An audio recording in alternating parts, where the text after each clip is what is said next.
একসাথে জোটে ছিলাম, ভুল ভ্রান্তি থাকতেই পারে, তবে এত সমালোচনা যদি হয় একটা প্রথম দিকে জোটে এসেছিলেন কেন?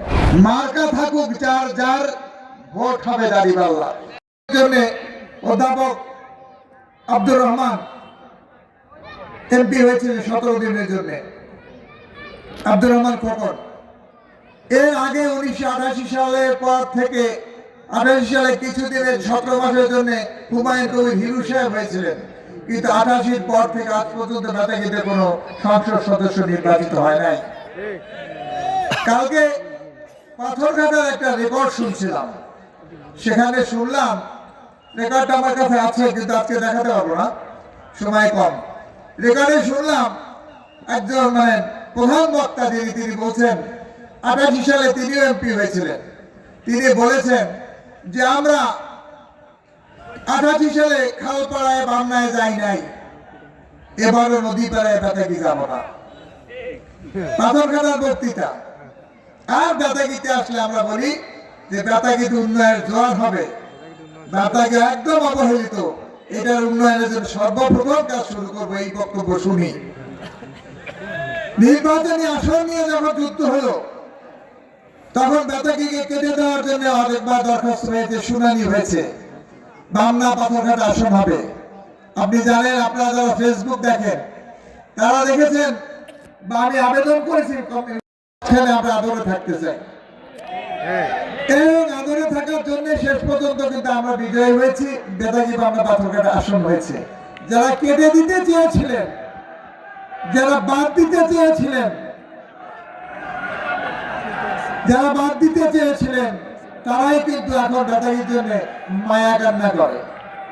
সুতরাং বেতাগীর মানুষের বুঝতে হবে যে তাদের সুযোগ, সাহস করে আর কেউ দাঁড়াবে কিনা ডাক্তার সাহেবের পরে, যদি ডাক্তার সাহেব হতে না পারেন।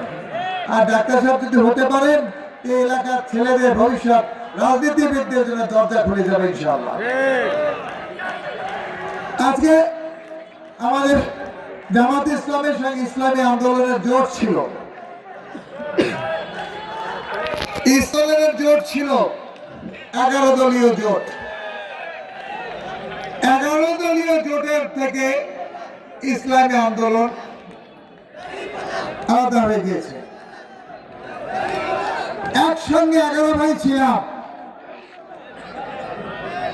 একসঙ্গে 11 ভাই ছিলাম, তার থেকে এক ভাই যদি আলাদা হয়ে ঘর সংসার শুরু করে সমস্ত জমি দখল করে 300 আসন দখল করে, 300 একর জমি দখল করে থাকতে চায়, আর 10 ভাইকে আলাদা করে দেয়, 10 নাকি 10 ভাইয়ের না এক ভাই, কারণ এক ভাই আলাদা হয়ে গেছে, আমরা কিন্তু 10 ভাই সংসার ভাঙি নাই।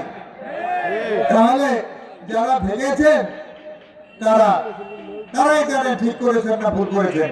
নিজেরাও অনেক কিছু হারিয়েছেন আর জোটেরও কিছু ক্ষতি করেছেন।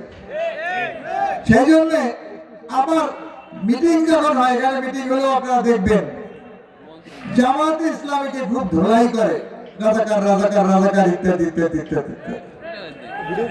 বিএনপি কে বেশি কিছু বলে না, বলেই না, দুই একজন বক্তা না বুঝে বলে। আবার বিএনপি যখন বলে, ইসলামী আন্দোলনকে তেমন বলে না, জামাত ইসলামকেই বলে। কারণ কি? এই কারণটা আপনাদের বুঝে নিতে হবে।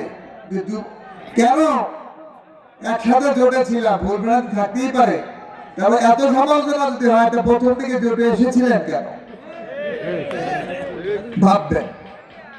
আজকে যে কথা বলেছেন এখানকার সাবেক চেয়ারম্যান কামাল সাহেব, যে বিভিন্ন রকম ভয় দেখায়, বিভিন্ন রকম ভয় দেখায়, ভয় দেখিয়ে বলে, নানা রকম ত্রাস সৃষ্টি করে।